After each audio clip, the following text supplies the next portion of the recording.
What role does nanotechnology have in our energy future?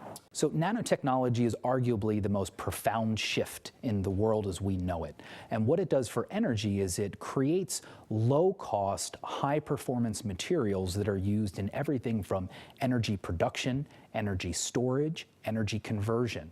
And then it also helps us to build lightweight composites that we can use in vehicles that will reduce the amount of energy needed to propel the transportation fleet. So nanotechnology is a very broad shift in science and engineering that's likely to have an impact on everything that uses energy in our world.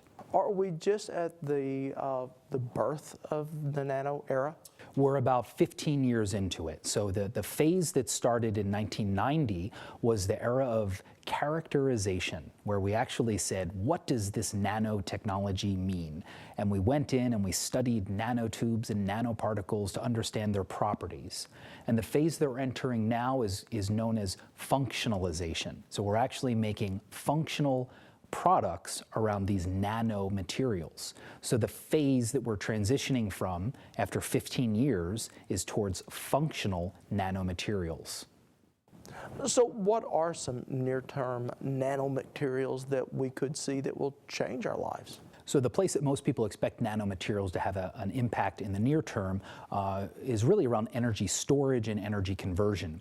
So the use of nanomaterials to make batteries better performing for portable devices and also for electric vehicles, and then also for fuel cells, which can also be used for portable devices and electric vehicles as well. So energy storage and energy conversion are the opportunity spaces for nanomaterials. So could we see a day that we could power our homes by something I could hold in my hand or maybe at least put in a briefcase? Yeah, I would say that within the next 10 to 20 years, we will likely see small refrigerator-sized devices, energy appliances, likely a fuel cell, though it's difficult to say which technology will win, that will be sold at the retail level. So imagine going into Home Depot or Lowe's or Best Buy and purchasing a GE branded fuel cell that converts natural gas into electricity at the same cost that you would pay for electric grid power today. That would completely change our world. It would transform everything.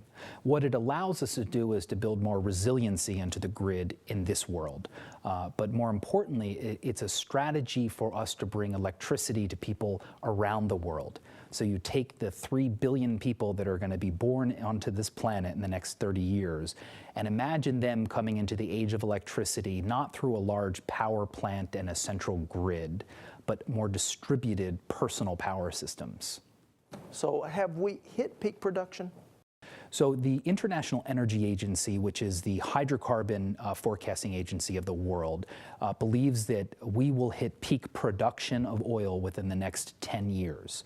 Now, what this refers to is the peak production, not supply, of conventional oil and natural gas. So there is a lot of unconventional oil supplies in the world today, but the peak of conventional oil production has either happened or will likely happen within the next 10 years. So with this growing energy demand in the BRIC countries, Brazil, Russia, India, and China, what will that mean for Western countries like ours? So Western countries, economically developing countries, have reached a point of peak demand for oil. So we have reached a point where our vehicles are becoming so efficient that our demand for oil will not grow. So all of that growth and demand will happen in the emerging economies of the world. What it means for us is that we will still be dependent on the price of oil based on their growth. So they are the ones that have the most incentive to acquire these natural resources and to develop these natural resources. So it's really a power shift towards these emerging economies when you think about the politics and the economics of oil, because growth has shifted from the US and Europe abroad. Are the electric cars that we're seeing produced today, are they a forerunner of a much more developed electric car we could see in the future? We are in year one of the electric vehicle age now that we see Nissan and General Motors producing larger volumes of EVs. But what I think is important to recognize is that the plug-in battery electric vehicle that we see today is not necessarily the electric vehicle of the future.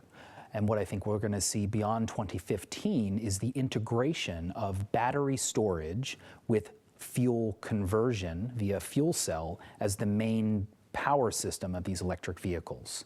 So when we imagine the future of electric vehicles, we can see a future in which we still go to a gas station to fuel our vehicle rather than plug them into a wall socket. So what's your best bit of advice for us as you look out on the horizon of what we can expect in terms of energy? I think my point of advice would be, do not try to create a faster horse. Avoid putting more money into a system that has been mature and plateaued in its performance for too long. You do need to simultaneously disrupt yourself. You need to find the energy innovators, the energy entrepreneurs that are going to create the massive industries of tomorrow.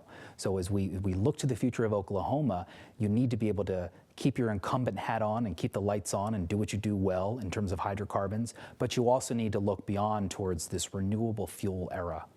Garry Golden, thank you for your insights. Thank you.